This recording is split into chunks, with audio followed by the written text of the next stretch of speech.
Welcome to the Cookout, where we have your favorite artists stop by and hang out. And today we have a very special guest. Really excited to talk to none other than the one, the only Rita Ora. Yay!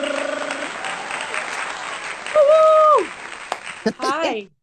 Welcome. Thanks for having me. Oh, thanks for joining us. So we do have one rule at the Cookout, and that is that you have to bring a dish for all of us to enjoy. You can cook it or you can just pick it up, but everybody's contributing. So what's something that you love to eat or you love to prepare that you want all of us to have? I know it's hard. I can't cook these myself, but I love to eat dumplings. I'm a big dumpling, like soup dumpling, wonton soup. I'm like all about that dumpling life. Okay. You can't It's like, make them, but you can get them. yeah, exactly. It's like Kung Fu Panda. You know, you love dumplings. That's me. For sure. So you got a lot going on. We're gonna try to get through all of it, but there's so much Yeah. you got going on. First, let's talk about your single "Praise You," reworking the iconic jam from Fatboy Slim. Tell us a little bit about that, how that all came together, and you actually got to meet him. Tell us walk us through that whole process. Yeah, listen, listen, where I'm from in the UK, Fatboy Slim is like our cultural like hero, you know. He's like from Brighton, which is a tiny little seaside outside of the UK. And honestly, like it was just a dream. It was just more like a haha, that would be funny if dot dot dot. And I wrote the song Praising You, which is like a spin-off. And I didn't think he was gonna say yes, because you know, Praise You stands on its own, like for so many reasons. 25 years old. And there's also that was a sample from like 1975. So I thought, okay, maybe like he cares too much about the record. And then I played it to him after stalking him for a couple months. I went to a festival, I went to his shows, and he's a huge DJ as well. So like I went and just got wild at some of his shows. And then I said, hey, I don't know if you'd like this idea, but it'd be really cool. Back and forth, back and forth, back and forth. Sent him this, and he finally said, you know what? Fine, this is amazing. I love the song. He said, because it doesn't sound like the original, it doesn't sound like his version. And that was a huge compliment. And then he decided to join me on it, which I thought was the best co-sign. And here we are. You know, the song is a dance record for the summer. It's a huge inclusive record for people to just kind of get together and feel the vibes, feel nostalgic. And if you don't know the record, you're going to fall in love with it because, you know, it's got such a sick drop.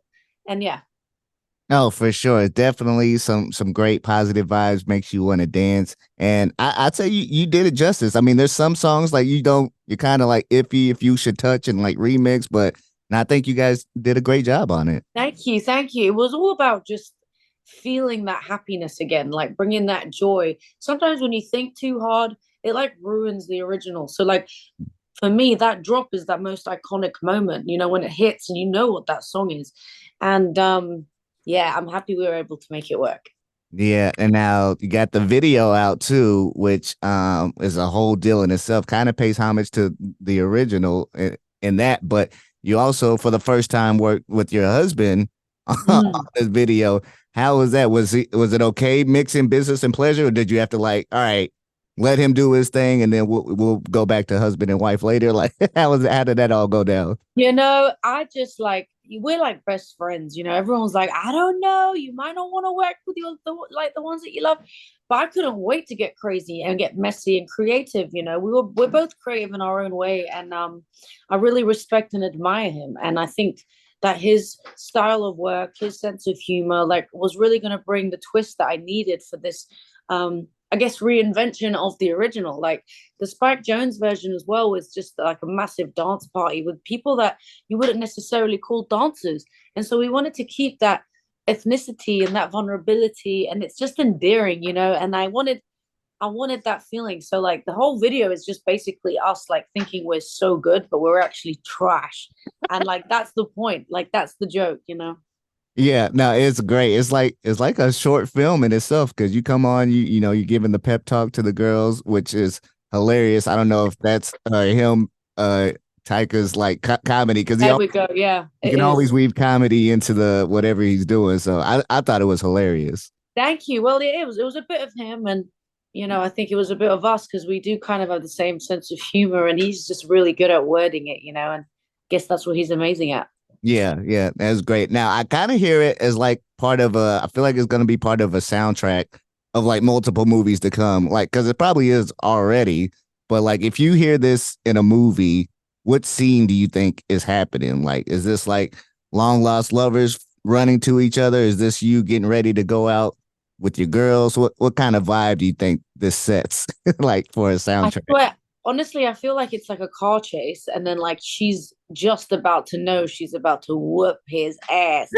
She like, so she's like revving the engine, and then the drop comes in, and then when it like, I have to praise you, like when it starts going on the 4x4, she's like way ahead of him and looking back and like laughing. That's like the scene. Oh man, that would be great. Yeah, now it needs to happen. Yeah. Now we need that to come together. So now you got a lot going on. You got an album coming out.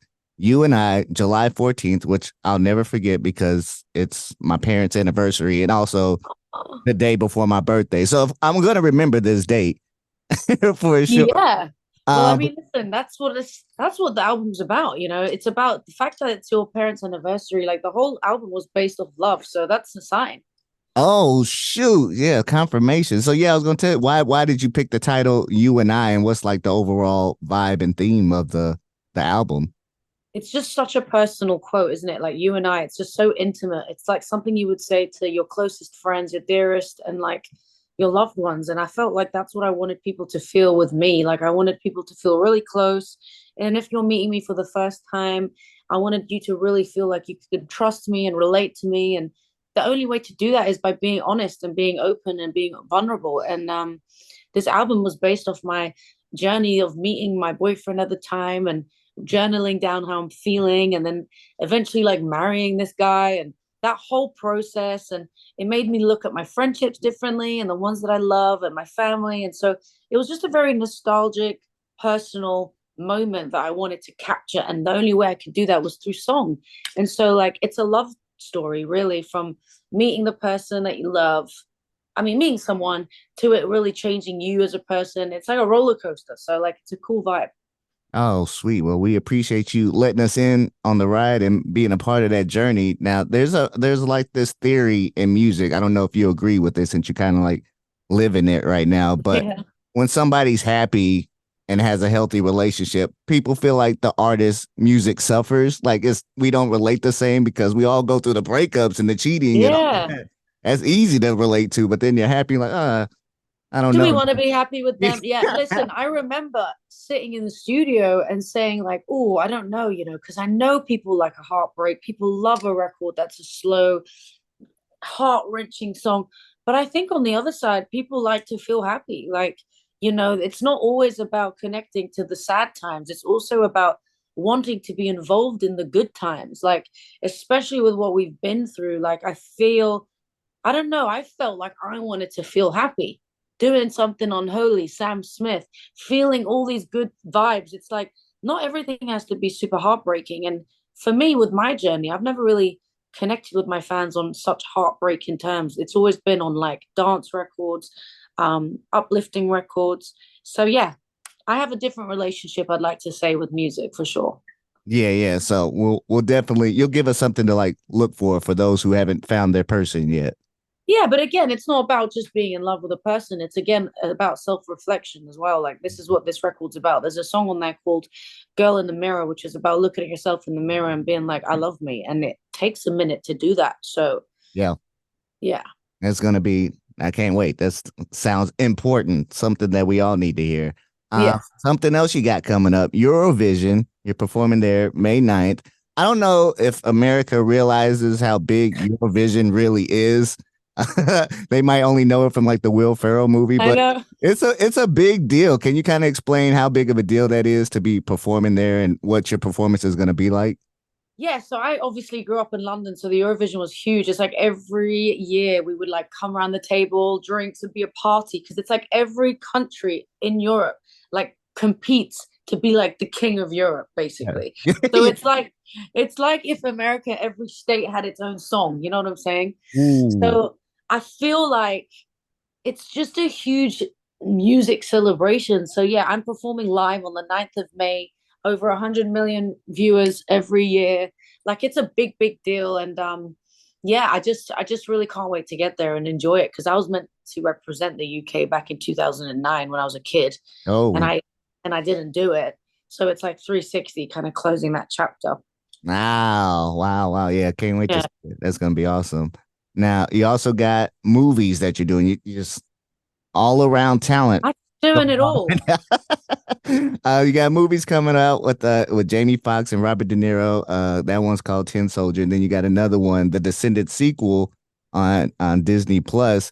Tell us about the process of how that was for you. Like, did you have to learn some things? Did you do some stunts? Like, what was that filming like for you? Yeah, like the Descendants, obviously the franchise, it's so so great because they've got song, it's kid friendly, it's Disney Plus, it's just really warm. I did it with Brandy. She plays Cinderella. I play the Queen of Hearts. It's like a real come together family film, and I learned how to get on the wires and do all the spinning, and like it just was a great experience. I filmed it in Atlanta.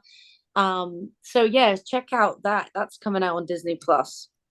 Yeah, yeah. Now, is there something that you've seen in movies and you're like, I want to do that when I get to the opportunity to be in a movie that you got to do, or have you not done it yet? No, I really just want to do something that's just really driven by like action and physicality. You know what I'm saying? Like something that feels really challenging for me. So that's still in the cards, fingers crossed. Sounds like you want to do like a fight scene, like you just want to wipe out a bunch of bad guys. Yeah, get out my anger. Get it out. Just go Just John because Wick. I'm doing a happy album, don't mean I don't get angry. Yeah, yeah, yeah. We need to see that happening. Now, we have this one question going around here. When I ask you real quick before we let you get out of here. Movie deal breakers. This is the movie that you love so much that you watch all the time, you quote all the time, that your partner is either gonna learn to love it or they need to just learn to tolerate it because it's gonna be part of your life no matter what. What's that movie for you? Oh, Mhm. whatever happened to Baby Jane? Okay. It's That old school. It's very old school. But if not, a good Denzel Washington, any classic would do. Oh yeah, Denzel's very quotable for sure. Yeah. But like for me, it was all about those like old sort of movies kind of growing up. Yeah, yeah. Yeah. So yeah, whatever happened to Baby Jane was is a classic. Okay, what's the line from there? What's the one line that you say Well, all the time? gosh, I knew you were gonna ask me. Hold on. 'Cause I don't think I've seen that one. It's old school. Wait, it's not, I don't even think that's the right film. This is another. Hold on, I need to get this right. You gotta give me. I know we're running out of time, but No, just hold yeah, handle it. on. What's it when it no wire hangers? Hold on. Yeah. No, that's it. There we go. It's called Mommy Dearest. That's it. Okay. Okay. A Mommy Dearest, and she's like really kind of scary, and she's this huge Hollywood actress, and she's like super loved, but in closed doors, she's kind of not like there, right? Mm-hmm. And Mm-hmm. so she comes out, and she's got this kid, bless her, who gets to see that kind of dark side of her. And she like comes into the room and she goes, "No wire hangers," because all the clothes are like hanging on wire hangers, and she hates it. So there's that. Wow. So you're a no wire hanger kind of person? I think so. I mean, I'm not gonna lie. It doesn't look the best. Yeah. Well, that's awesome. Well, thank you so much, Rita, for stopping by the cookout. Good luck with all the upcoming projects, Eurovision, the album, all the movies. Can't wait to see you and wish Thank you you. nothing but luck and success. Thank you so much. Thanks for the support. All right, take care.